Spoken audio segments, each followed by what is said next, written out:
નમસ્કાર મિત્રો, જ્ઞાનધારા યુટ્યુબ ચેનલમાં આપ સર્વેનું હાર્દિક સ્વાગત છે। આજના આ વિડીયોમાં આપણે ટાટ ઉચ્ચતર માધ્યમિક અને માધ્યમિક તેમજ ટેટ જેમાં ઉચ્ચતર પ્રાથમિક અને ધોરણ 1 થી 5 પ્રાથમિક વિભાગ આમાં જે ભરતી પ્રક્રિયા હાલ કેટલે પ્રોસેસમાં પહોંચી છે, પીએમએલ ક્યારે આવશે, આ ઉપરાંત કોર્ટ મેટરનું શું થયું, આ મુદ્દા વિશે આપણે વિસ્તૃત વાત કરવાના છીએ। સાથે સાથે ક્રમિક ભરતી કેટલે પહોંચી, જ્ઞાન સહાયકની ભરતી કેમ આવી અને કેટલાક ઘણા બધા મિત્રોની એવી કોમેન્ટ આવતી હતી કે મહિલા અનામત વિશે કેટલાક પ્રશ્નો એમને મૂક્યા હતા। તો આ બધા જ પ્રશ્નોનો જવાબ આજના આ વિડીયોમાં આપણે આપવાના છીએ। તો મિત્રો, સૌથી પહેલી વાત કરીએ કોર્ટ મેટર। હવે કોર્ટ મેટરની વાત એવી છે ને કે હાલ જે ટાટની જે ભરતી છે એમાં લગભગ 7 જેટલી કોર્ટ મેટર થયેલી છે। આપણને કદાચ શરૂઆતથી 70 અને 30ના કેસવાળા જે મિત્રો એ પિટિશન દાખલ કરી હતી તો એનું જ કદાચ આપણને ખબર હશે, પણ તમને એ જાણતા કદાચ નવાઈ લાગશે કે હાલ 7 જેટલી કોર્ટ મેટર થઈ ગયેલી છે અને વારાઘડીએ એની તારીખો પણ પડી રહી છે। જે આપણે સૌથી પહેલાં જે 7 મેટરની વાત કરીએ તો પહેલું છે વય મર્યાદા, એટલે કે જે ઉંમરવાળા જેમની ઉંમર વીતી ગઈ છે એ લોકોએ પણ પિટિશન દાખલ કરેલી છે કે એમને પણ એક તક આપવામાં આવે। આ ઉપરાંત આપણને બધાને ખબર છે કે 70-30ના રેશિયાવાળા મિત્રો, બરાબર, એ લોકો પણ પોતાનો પિટિશન શરૂઆતથી જ દાખલ કરી ચૂક્યા છે। ત્યાર પછી જોવા જઈએ તો 70-30ની જે પિટિશન છે એની તારીખો લગભગ 4 થી 5 તારીખો પડી ચૂકી છે અને હજુ પણ એક વધુ તારીખ પડી છે 12/12, જે આ મહિનાની 12મી તારીખ જે છે એની તારીખ પડેલી છે। ત્યાર પછી 18-19 એટલે કે જે 2018-19માં જે મિત્રોએ ટાટ પાસ કરેલી છે એવા મિત્રો પણ પિટિશન દાખલ કરેલી છે। સાથે સાથે ભૂગોળના વિદ્યાર્થીઓનું પણ આપણને ખબર છે કે ભૂગોળના વિદ્યાર્થીઓ પણ કોર્ટ મેટરમાં પિટિશન દાખલ કરી હતી અને જે મિત્રોને ચુકાદો મળી ગયો છે એટલે કે એમની પરીક્ષા ફરી લેવાશે, પણ જે મિત્રો ઓલરેડી પાસ હતા એવા મિત્રોએ પણ કેસ દાખલ કર્યો છે કે અમે તો ઓલરેડી પાસ છીએ તો અમે કેમ ફરી પરીક્ષા આપીએ। આ રીતે આ ભરતી ઉપર આ ભૂગોળના વિદ્યાર્થીઓએ પણ પિટિશન દાખલ કરેલી છે। ત્યાર પછી 120 ગુણ કરતાં જે ઓછા માર્ક્સ ધરાવે છે એવા મિત્રો પણ પિટિશન દાખલ કરેલી છે। એટલે એ લોકોનું પણ એવું માનવું છે કે અમુક સબ્જેક્ટ એવા છે કે જેમાં જેટલી જગ્યાઓ આવી છે જગ્યાઓ કરતાં કેન્ડિડેટ ઘણા ઓછા છે, તો આવા વિષયમાં જે ઓછા માર્ક્સવાળા છે એ ઓછા માર્ક્સવાળા જેમ કે એસસી છે, એસટી છે, જેમ ટેટમાં આપણને ખબર છે કે જે ઓપન કેટેગરી છે એને 90 માર્ક્સે પાસ કરવામાં આવતા હતા, જ્યારે જે અનામત કેટેગરીવાળા મિત્રો છે એમને 82 ગુણે પાસ કરવામાં આવતા હતા। તો એ લોકોની એક આવી માંગણી છે કે અમને પણ આમાં પણ પાસિંગનો જે રેશિયો છે એ થોડો ઘટાડવામાં આવે અને આવા સબ્જેક્ટોમાં જે જગ્યાઓ ખાલી પડતી હોય છે તો એ જગ્યાઓમાં અમને ટૂંકમાં તક આપવી જોઈએ। આવી રીતની એક પિટિશન દાખલ 120 ગુણ કરતાં જે નીચા ગુણ ધરાવે છે એવા મિત્રોએ પણ પિટિશન દાખલ કરેલી છે। સાથે સાથે આપણને બધાને અગાઉના વિડીયોમાં પણ આપણે વાત કરી હતી કે ચિત્ર, સંગીત અને કોમ્પ્યુટર કે આવા સબ્જેક્ટ એવા છે કે જેની જગ્યાઓ ઘણી ઓછી આવી છે અને અમુક સબ્જેક્ટની જગ્યા જ નથી આવી, તો આવા મિત્રો પણ પિટિશન દાખલ કરવાની લગભગ પ્રોસેસ પૂરી કરી ચૂક્યા છીએ। અને અન્ય એક 7મી મેટર છે એ હાલ આપણને ખાસ એના વિશે એટલી બધી માહિતી જાણવા મળી નથી, પણ આવી કુલ 5 થી 7 જેટલી પિટિશન દાખલ થયેલી છે।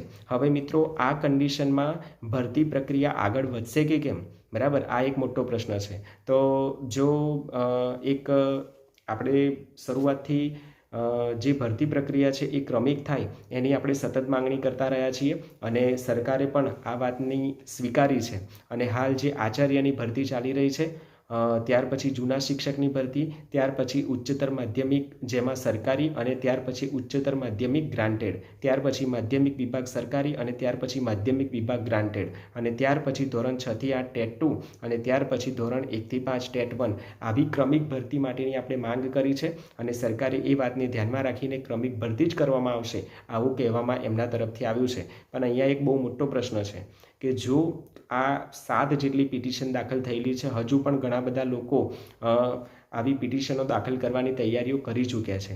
હવે આવી કોઈ પણ કોર્ટ મેટરના કારણે જો ટાટની જે ભરતી છે જો એ અટકશે બરાબર. એક ટાટની ભરતી એનું આખું બોર્ડ અલગ છે અને વિદ્યા સહાયક એનું પણ બોર્ડ અલગ છે. તો ટાટની ભરતી અટકશે તો જે વિદ્યા સહાયકનું બોર્ડ છે એ કંઈ એમની રાહ જોઈને બેસી રહેવાનું નથી કે એમનો ગૂંચવાડો જે છે એ ઉકેલાય પછી અમે ભરતી કરીએ. તો મિત્રો જે ક્રમિક ભરતીની માંગ કરીએ છીએ આપણે એ ક્રમિક ભરતી પણ નહીં થાય અને આખું જે આપણે વિચારીએ છીએ કે મેરિટ નીચું જાય ક્રમિક ભરતીના કારણે, કદાચ એ આ પ્રક્રિયાના કારણે આપણે જે આખું સાયકલ આખી જે વિચારી છે એમાં કદાચ જે આખું આયોજન છે બરાબર ક્રમિક ભરતીનું એ ખોરંભે પડી શકે છે. એટલે આપણે બસ બધા એક જ આશા રાખીએ કે કોર્ટ મેટર જે ખરેખર વાસ્તવમાં ભરતી થઈ જવી જોઈએ, જો એ સારી રીતે થઈ જાય તો પછી કોઈ પ્રશ્ન રહેતો નથી. ત્યારબાદ કેટલાક મિત્રો જે આપણું જે ગાંધીનગર VSK છે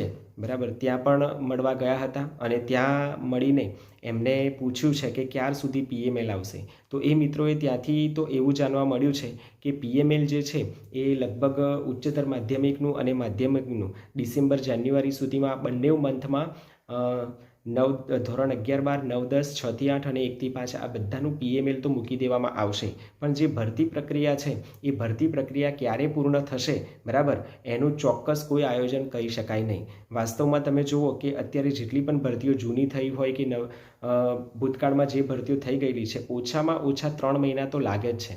એટલે ઓછામાં ઓછા જો 3 મહિના લાગતા હોય બરાબર તો આટલી મોટી જે ભરતી છે 24,700ની ભરતી છે એ ભરતી પ્રક્રિયા પૂર્ણ થવામાં ઘણો બધો સમય નીકળી શકે તેમ છે. એટલે બીજી વસ્તુ આપણે એ પણ ધ્યાન પર લેવાની છે કે સમજો કે 6 થી 8નું DV થઈ ગયું છે, ટાટ ઉચ્ચતર માધ્યમિક અને ટાટ માધ્યમિક જેના ફોર્મ ભરાઈ ગયા છે તો નિશ્ચિંત થઈને બરાબર જ્ઞાન સહાયકના લિસ્ટમાં આપણે આટલા ક્રમ ઉપર છે ને આટલી જગ્યાઓ આવી છે એટલે હું તો લાગેલો જ છું, આવું સમજીને જો બેસી રહીશું ને તો નહીં ચાલે. તમે આજના કે ગઈકાલના પેપરમાં તમે જોયું હશે કે એ પેપરમાં એક ન્યૂઝ આવ્યા છે કે સિવિલ કિડની હોસ્પિટલ કે જેમાં 650 જેટલી જગ્યાઓ ઉપર નર્સિંગની જગ્યાઓ ઉપર 6 મહિના પહેલાં DV થઈ ગયું હતું. 6 મહિના પહેલાં DV થઈ ગયું હતું. આજ દિન સુધી DV થઈ ગયા પછી હજુ કોઈ જ પ્રક્રિયા આગળ ધરવામાં આવી નથી. એટલે મિત્રો આ બાબત તમે એક મગજમાંથી કાઢી નાખજો કે એકવાર DV થઈ ગયું છે તો અમે નોકરી લાગેલા જ છીએ, અમારા ઓર્ડર હાથમાં આવી જ ગયા છે. તો આ બધું તમારું ભૂલ ભરેલું વિચારસરણી છે. આ વિચારસરણીને કાઢી નાખજો. અને જે મિત્રો અથાગ પ્રયત્ન કરે છે ભરતી પ્રક્રિયા પૂર્ણ થાય એના માટે અઠવાડિયાના 2-2 ચક્કર ગાંધીનગરમાં જાય છે અને એ લોકો સતત ગ્રુપમાં મેસેજ પણ આપે છે કે બધા મોટી સંખ્યામાં આવો, પણ ત્યાં માંડ 40 કે 50 લોકો પણ મળતા નથી. એટલે આ બાબતે પણ થોડું જાગૃત બનવું પડશે. એટલું યાદ રાખજો કે સતત આ લોકોને ટકોર કરતા રહેશું ને તો જ આખી ભરતી પ્રક્રિયા પૂર્ણ થશે. બાકી એ લોકો કંઈ બેઠેલા નથી કે તમે ઘેર બેઠા બેઠા જેમ વિચારો એમ થઈ જતું હોય. એટલે સતત એ લોકોને મળવું પડશે, એ લોકોને પ્રેશર આપવું પડશે કે તમે ભરતી પ્રક્રિયા કેમ અટકાવો છો, શું પ્રશ્ન શું છે બરાબર.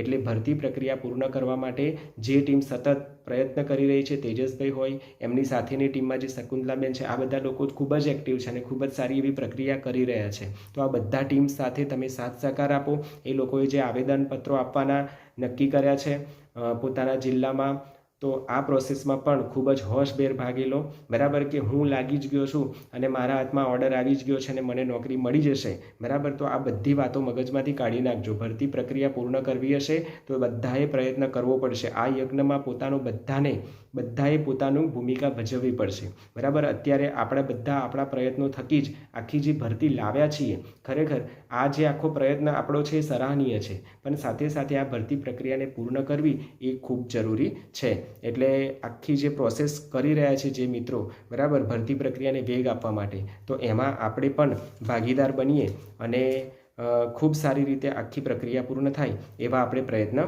કરીએ. સાથે સાથે બીજી એક વાત આપણે એ પણ કરીએ કે હાલ આપણે જોયું કે જ્ઞાન સહાયકની ભરતીની નોટિફિકેશન આવી ગઈ છે જે અનુદાનિત શાળાઓ છે 6 થી 8. તો ઘણા મિત્રોની એવી કોમેન્ટ હતી કે અનુદાનિત શાળાઓ એટલે શું? તો મિત્રો એક ખાસ તમને જણાવી દઉં કે જેમ ઉચ્ચતર માધ્યમિક અને માધ્યમિક વિભાગમાં જેમ ગ્રાન્ટેડ શાળાઓ છે બરાબર, એવી જ રીતે 6 થી 8માં લગભગ 180થી લઈને 200 જેટલી આવી અનુદાનિત શાળાઓ છે. તો આ અનુદાનિત શાળાઓમાં છેલ્લે 2003માં કાયમી ભરતી થઈ હતી, ત્યાર પછી સરકારે એમાં કોઈ જ ભરતી નથી કરી. એટલે એ જે તે ટ્રસ્ટ હોય એ ટ્રસ્ટે જાતે જ NOC બહાર પાડીને આવા શિક્ષકોને એ લોકોએ હાજર કર્યા છે. એટલે આવી જે સ્કૂલો છે એમાં હાલ સરકાર જ્ઞાન સહાયકની ભરતી આપી અને તમે કદાચ ઓનલાઈન પણ આની માહિતી લઈ શકો છો. લગભગ 1600થી 1900-1800 જેટલું કંઈક આનું મહેકમ છે. તો મિત્રો આ બાબતે પણ આપણે ખાસ જાગૃત થવા જેવું છે કે જો આપણે જગ્યા વધારા માટેની જે પ્રોસેસ છેલ્લા એકાદ મહિનાથી ચાલી રહી છે એમાં એક આ મુદ્દો એડ કરીએ અને જે આ અનુદાનિત શાળાઓ છે એમાં જો ગ્રાન્ટેડ ઉચ્ચતર માધ્યમિક અને માધ્યમિક વિભાગમાં ગ્રાન્ટેડ શાળાઓમાં તમે સરકાર જો ભરતી કરતી હોય બરાબર, તો 6 થી 8ના જે વિદ્યાર્થીઓ છે એમને સરકાર દ્વારા ભરતી કરેલા શિક્ષકો કેમ ના મળે? આ બાળકો કેમ આ શિક્ષકોથી વંચિત રહે? બરાબર, આવું એક મુદ્દો લઈને પણ આપણે આ શાળાઓમાં પણ જગ્યાની માંગણી કરીએ તો ખાસી એવી જગ્યાઓ વધી શકે એવું છે. એટલે આ બાબતે પણ આપણે ખાસ ધ્યાન આપવા જેવું છે કે જે સરકારે આ અનુદાનિત શાળાઓમાં જે જ્ઞાન સહાયકની ભરતી આપી છે તો એ જગ્યાઓ ઉપર પણ કાયમી શિક્ષકોની ભરતી થાય એવા પ્રયત્નો આપણે બધાએ કરવા જોઈએ. એટલે જગ્યા વધશે કે કેમ? બરાબર, ઘણા બધા પ્રશ્નો છે. જગ્યા ચોક્કસ વધશે, પણ આપણે બધા પ્રયત્ન કરશું, એક સાથે સૂર મિલાવીને સૂર સાથે કામ કરશું તો જગ્યા પણ વધશે. PML જે આવવાનું છે એ આવી જશે, ભરતી પ્રક્રિયા પણ ફાસ્ટ થશે.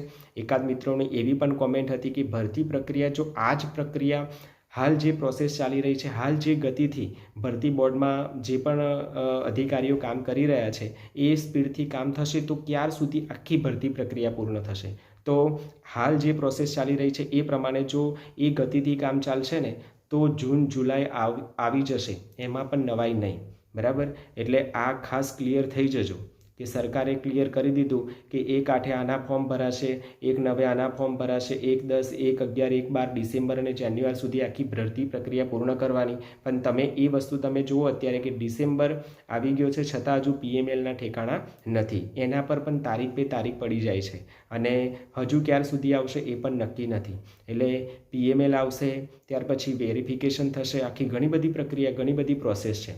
બરાબર, એટલે હાલ આચાર્યની ભરતી ચાલી રહી છે, ત્યાર પછી જૂના શિક્ષક, બરાબર, ત્યાર પછી આપણી જે ઉચ્ચતર માધ્યમિક ટાટ અને ટેટ, ત્યાર પછી આખી આ જે ભરતી પ્રક્રિયા છે એ પૂરી થશે. એટલે ક્રમિક ભરતી થાય એ પણ સાથે સાથે જોવાનું છે અને ભરતી પ્રક્રિયાની ગતિ જે છે એ મંદ ના પડે એ પણ આપણે બધાએ ખાસ જોવાનું છે. આ બધું જ ધ્યાન રાખીને આપણે કામ કરીશું તો ચોક્કસ આ ભરતી પ્રક્રિયા જે છે એને વેગ મળશે. એટલે જે હાલ જે મિત્રો ખૂબ આગળ પડીને કામ કરી રહ્યા છે એવા મિત્રોના જે સતત સૂચનો હોય છે એ સૂચનોને ધ્યાનમાં રાખીને આપણે આ જે યજ્ઞ છે એ યજ્ઞમાં સામેલ થવું જોઈએ અને ભરતી પ્રક્રિયાને આપણે પૂર્ણ કરવી જોઈએ. એકાદ મિત્રની એવી કોમેન્ટ હતી કે સર મહિલા અનામતનો તમે વિડીયો બનાવ્યો છે પણ એમાં એક વાતની સમજણ એ નથી પડી કે જે મહિલાઓ જનરલ કેટેગરીમાં એમનું અનામત તો ખરું જ, પણ જનરલ કેટેગરીમાં પણ એ મહિલાઓ લઈ શકે, પણ સમજો કે 50 જેટલી જગ્યાઓ ST કેટેગરીની છે.